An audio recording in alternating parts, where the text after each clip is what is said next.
त्याला उच्च न्यायालय सर्वोच्च न्यायालयामध्ये स्थगिती आल्यामुळे या आरक्षणाचा फायदा हा मराठा समाजाला मिळू शकलेला नाही। पण त्यानंतरच्या काळामध्ये मनोज जरांगे पाटील यांनी मराठी कुणबी प्रमाणपत्र मिळावं म्हणून जालन्यामध्ये जे आंदोलन सुरू केलं त्या आंदोलनावरती जो लाठीचार्ज झाला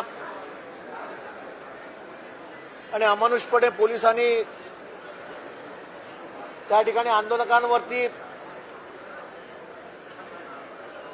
ज्या पद्धतीची मारहाण केली आणि मनोज जरांगे पाटील यांनी उपोषण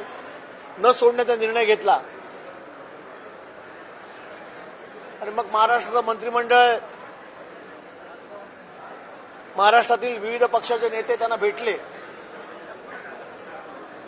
आणि मुख्यमंत्र्यांच्या उपस्थितीमध्ये त्यांनी हे उपोषण सोडलं। त्यानंतर शिंदे समितीची स्थापना झाली। मराठा कुणबी म्हणून प्रमाणपत्रासाठी हैदराबादला जाऊन देखील दस्तावेज तपासले गेले आणि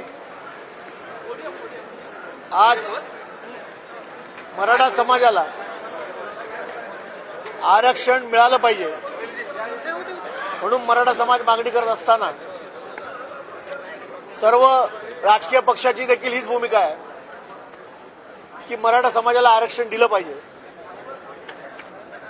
आणि म्हणून ही चर्चा करत असताना एका गोष्टीची आठवण आम्ही सरकारला करून दिली की राज्याचे प्रमुख मुख्यमंत्री आणि छत्रपती शिवाजी महाराजांच्या प्रतिमेला स्पर्श करून मराठ्यांना कुठच्याही परिस्थितीमध्ये आरक्षण देणार असं सांगितल्यानंतर मराठ्यांच्या आरक्षण मिळवण्याच्या भावना अत्यंत तीव्र झालेल्या आहेत आणि 24 तारीखपर्यंत हे आरक्षण देण्यासंबंधी माननीय मुख्यमंत्र्यांनी त्यावेळेला जो सुतोवाच केला होता त्यानुसार हे आरक्षण सरकार नेमकं कसं देणार आहे याबद्दलची उत्कंठा आमच्या मनामध्ये आणि म्हणून सरकारने आमची मागणी एवढीच आहे की मराठा समाजाला तुम्ही आरक्षण द्या पण इतर कोणत्याही समाजाचं आरक्षण तसूभरही कमी न करता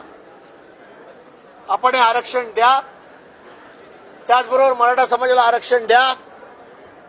आणि धनगर समाज आरक्षण मागतोय, लिंगायत समाज आरक्षण मागतोय, आदिवासी बांधव आरक्षण मागतायत, मुस्लिम समाज आर्थिकदृष्ट्या मागास म्हणून आरक्षण मागतायत। त्या सगळ्यांना देखील आरक्षण द्या आणि या महाराष्ट्रामध्ये या पुरोगामी महाराष्ट्रामध्ये जी एक परंपरा वेगळी आहे की गुण्यागोविंदाने नांदण्याची त्यासाठी हे सरकार नेमकं काय करणार आहे हे आमच्या जनतेच्या समोर येऊ दे एवढीच मागणी आजच्या भाषणाच्या निमित्ताने या ठरावावरती बोलताना करताना मराठ्यांना आरक्षण या सरकारने द्यावं अशी मागणी आम्ही केली।